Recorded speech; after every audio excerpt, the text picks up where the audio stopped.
The suspicious invitation, the message arrived on a Tuesday morning, transmitted simultaneously to every major human colony across known space.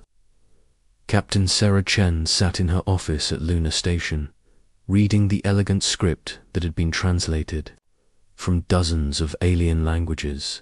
The offer was simple, generous, and completely unexpected.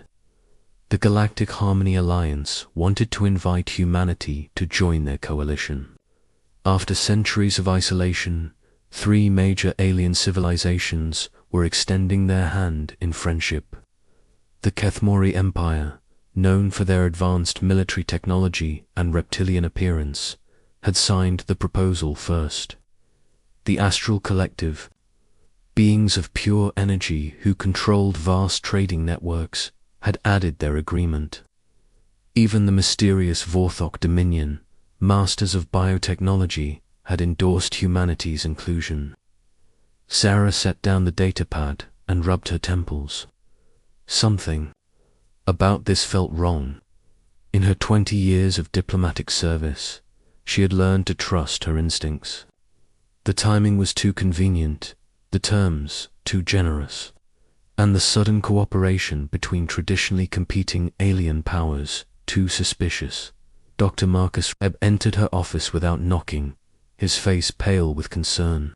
The xenobiologist had been studying alien behavior patterns for the past decade, and his expression told Sarah everything she needed to know. "You've seen the message," she said, gesturing to the chair across from her desk. "I've seen it, analyzed it, and I don't like what I'm finding," Marcus replied, settling into his seat. "The linguistic patterns are wrong, Sarah. Each species has distinct communication styles, but these messages are too similar. It's like they were written by the same entity and then translated into each alien language." Sarah leaned forward. "What are you suggesting?" "I'm suggesting this isn't a genuine offer from 3 separate civilizations. Someone is coordinating this entire proposal." Marcus pulled out his own datapad and showed her a series of waveform analyses. "Look at these communication signatures. When the Kethmori contacted us 6 months ago about trade agreements, their transmission patterns were completely different. This new message uses the same underlying frequency modulation as the Astral Collective's communications." The implications hit Sarah like a physical blow. They're working together. But why approach us now? Humanity has been expanding peacefully for 2 centuries. We've avoided major conflicts and maintained neutral relations with all known species. "That's exactly why they're worried," Marcus said. "I've been reviewing galactic history, and there's a pattern. Every time a new species reaches a certain level of technological development and territorial expansion, they either join the existing power structure or get eliminated." Sarah stood and walked to the window overlooking Earth's moon. The blue-green planet hung in the darkness beyond, home to nearly 15 billion humans. "Show me the pattern." Marcus activated his holographic display, and the office filled with star charts and historical data. The Zephyrians were the last major species to emerge. They developed faster than light travel, established colonies across 12 systems, and showed remarkable innovation in energy manipulation. The Galactic Harmony Alliance approached them with a similar offer, and the Zephyrians accepted the treaty. Within 6 months, their entire civilization had been absorbed into the Alliance. Their technology was integrated, their colonies became Alliance outposts, and their species was relocated to serve as specialized workers in Alliance facilities. Sarah felt a chill run down her spine. They were enslaved, peacefully and legally. According to the treaty terms, the Alliance has perfected the art of conquest through cooperation. They identify emerging species, offer them partnership, then use the treaty terms to gradually take control of everything.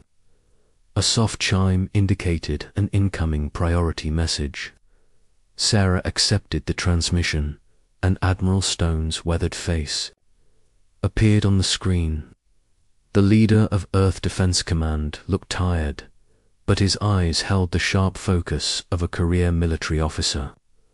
Captain Chen, Dr. Webb, I trust you've both reviewed the Alliance proposal. We have, Admiral. Dr. Webb has some concerns about the authenticity of the offer. Stone's expression darkened. His concerns are well. Our deep space monitoring stations have detected massive fleet movements beyond the outer rim. Ships from all three Alliance species are converging on coordinates that would give them strategic positions around human space. Marcus leaned forward. Admiral, how long have they been moving? The movements started 3 weeks ago, well before the treaty offer was transmitted. They're not responding to our decision. They're preparing for it. Sarah felt her heart racing. They're going to attack us, regardless of whether we accept or reject the treaty. That's our assessment, Stone confirmed. The treaty offer is likely a stalling tactic. They want us focused on negotiations while they position their forces. Intelligence suggests they're planning a coordinated strike against our major colonies and defense installations. What about the terms of the treaty itself? Sarah asked. Are they significant? Stone's aide, a young officer Sarah didn't recognize, stepped into view. Captain, I'm Lieutenant Commander Park. I've been analyzing the treaty language with our legal team. The terms appear generous on the surface, but the fine print is devastating. Park activated a shared display that showed the treaty text with highlighted sections. Article 47 requires us to provide detailed information about our military capabilities and defensive systems. Article 52 mandates the installation of Alliance communication networks in all human facilities. Article 63 establishes Alliance oversight of our colonial governance. They're not offering us membership, Sarah realized. They're demanding our surrender. The beautiful part is that it's all voluntary, Marcus added bitterly. They're counting on humanity's natural optimism and desire for peaceful cooperation. Most of our colonies are already celebrating the offer.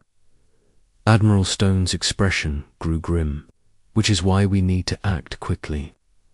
I'm implementing Operation Lighthouse immediately.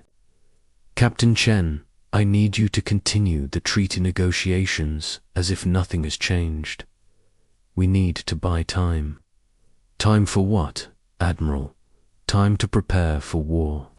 The Alliance has made one crucial mistake in their planning. They've assumed that humanity will react predictably to their offer. They don't understand that our species' greatest strength isn't our technology or our military might. Sarah nodded slowly. Our greatest strength is our ability to adapt and learn. Exactly, Dr. Webb. I need you to analyze every piece of communication we've received from the Alliance. Look for patterns, weaknesses, anything that might give us an advantage. Captain Chen, you'll continue negotiations while secretly gathering intelligence about their true intentions. The meeting continued for another hour, with Stone outlining the broad strokes of humanity's response plan.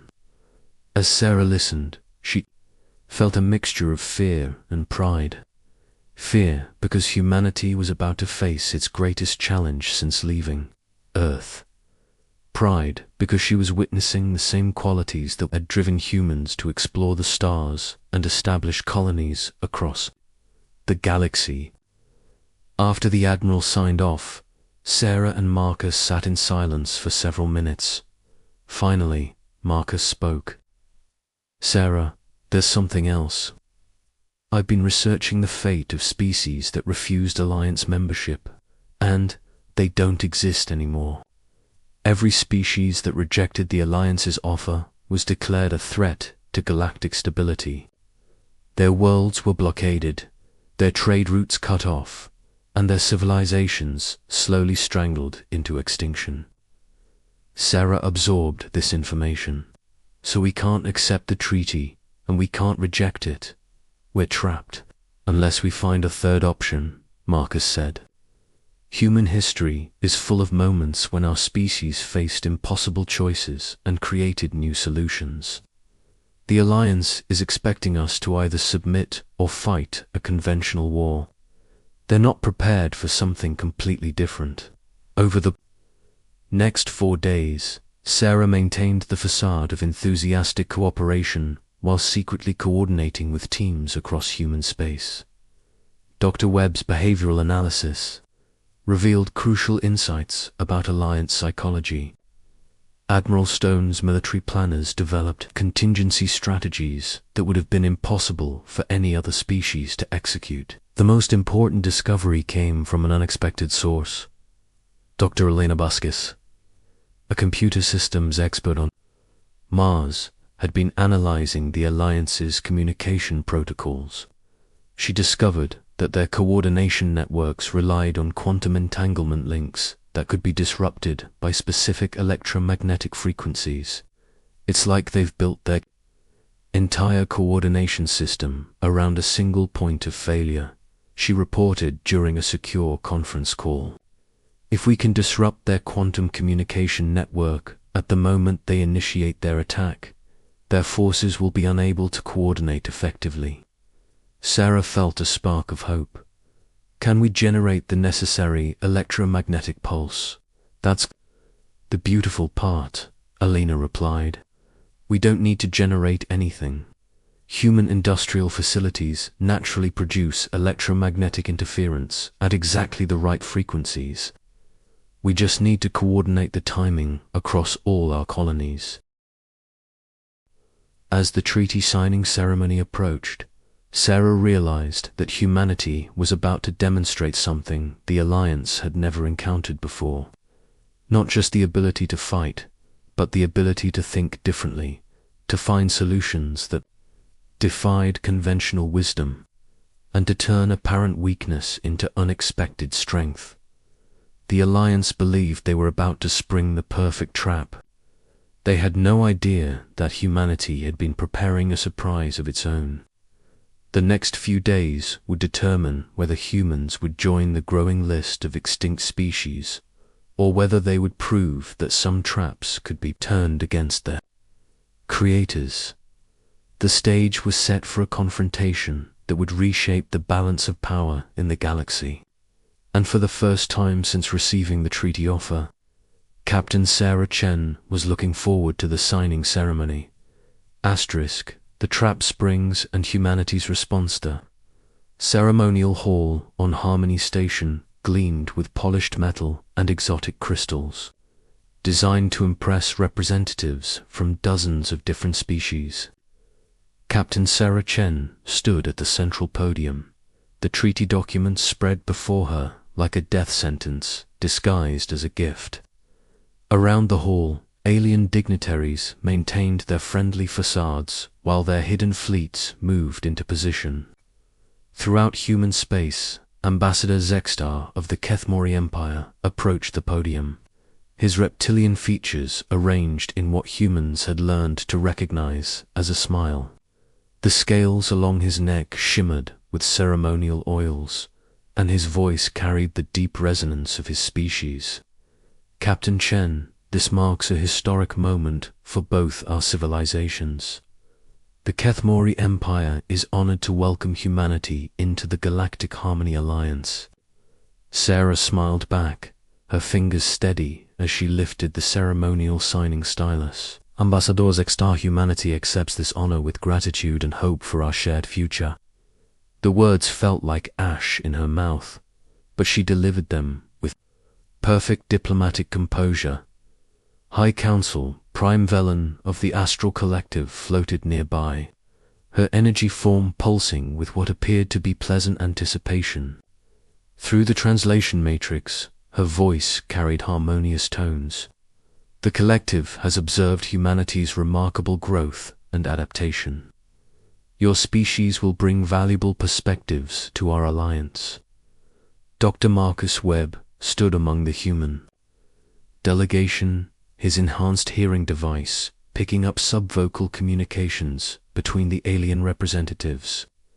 The Kethmori were using subsonic frequencies to coordinate timing. The Astral Collective was synchronizing their energy patterns with hidden transmitters.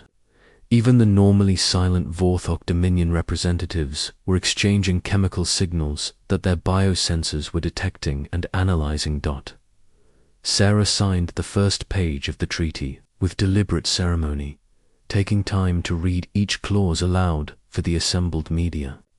Unknown to the alien observers, she was buying precious minutes for Operation Lighthouse to reach its final phase.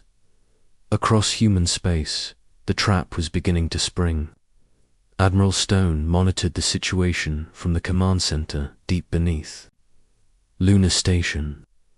Holographic displays showed the positions of Alliance fleets that had been gathering beyond the outer rim of human territory. The Kethmori had positioned their massive dreadnoughts near the major industrial worlds. The Astral Collective's energy ships were moving toward the heavily populated core systems. The Vorthok bioships were approaching the agricultural colonies that fed humanity's expansion. Admiral, we're detecting power buildups in the Alliance fleet, reported Colonel Rivera, the tactical specialist coordinating the defense response. They're preparing to drop out of hyperspace simultaneously across 17 different systems. Stone nodded grimly. Signal, all stations. Operation Lighthouse is now active. Execute on my mark. The beauty of humanity's response lay in its simplicity. While the Alliance had spent months positioning their fleets and coordinating their attack, humans had spent those same months preparing something the aliens couldn't have anticipated. Every human colony, every industrial facility, every mining operation had been secretly modified to function as part of a massive coordinated network. Dr. Alina Vasquez monitored the preparations from her facility on Mars around her. Technicians made final adjustments to the industrial electromagnetic generators that had been hidden in plain sight. The Alliance's surveillance had detected the installations, but they appeared to be nothing more than standard mining and manufacturing equipment. Mars facility ready for coordinated pulse, she reported to the network. Similar confirmations came from colonies across human space. Titan Station, New Geneva, Kepler Colony, Haven Prime, and dozens of other worlds reported their readiness to participate in humanity's surprise. Back at the signing ceremony, Sarah had reached the final pages of the treaty. Ambassador's patience was beginning to show strain. His neck scales had darkened slightly, and his tail movements were becoming more agitated. The Kethmori were predators by nature, and the extended ceremony was testing their ability to maintain the diplomatic facade. Captain Chen, Zexstar said, his voice carrying a subtle edge. Perhaps we could accelerate the remaining formalities. The Alliance is eager to begin our cooperation. Sarah looked up from the documents with apparent surprise. Of course, Ambassador. I apologize for the delay. These terms are so comprehensive that I want to ensure complete understanding. She continued reading, her voice steady and professional, while her earpiece crackled with updates from the defense network. The Alliance attack began exactly as predicted.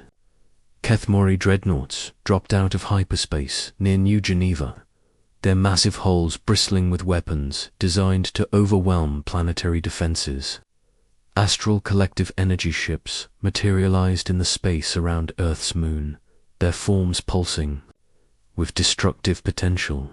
Vorthok bioships emerged from the void near the agricultural world of Haven Prime, their organic hulls already beginning to sprout the pods that would rain biological weapons onto the planet's surface. But humanity was ready. Mark, Admiral Stone commanded. Across human space, industrial facilities that had been operating normally for months suddenly synchronized their electromagnetic output. The pulse that erupted from humanity's colonies was unlike anything the Alliance had encountered. It wasn't a weapon in the traditional sense, but rather a coordinated interference pattern that disrupted the quantum entanglement networks the aliens relied on for fleet coordination. The effect was immediate and devastating. The Kethmori dreadnoughts, which had been moving in perfect formation, suddenly found themselves unable to communicate with their command structure.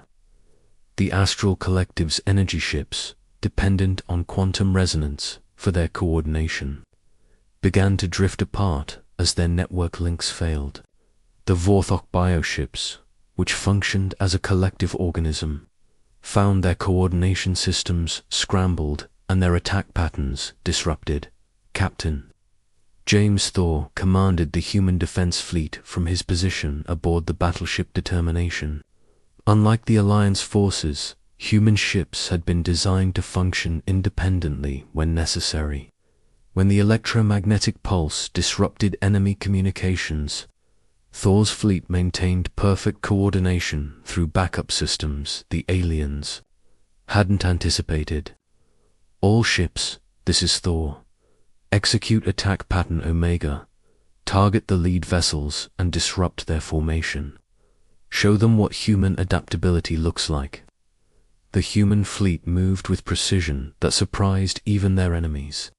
While the Alliance ships struggled to re-establish communication, human forces struck at carefully selected targets. They didn't attempt to destroy the entire invasion force, which would have been impossible. Instead, they focused on demonstrating capabilities the aliens hadn't expected. Human ships used gravitational manipulation to redirect asteroid fields into the paths of Kethmori dreadnoughts. They employed quantum tunneling technology to appear inside the defensive perimeters of astral collective formations. They released targeted biological agents that disrupted the cellular matrices of Vorthok bioships without harming other forms of life.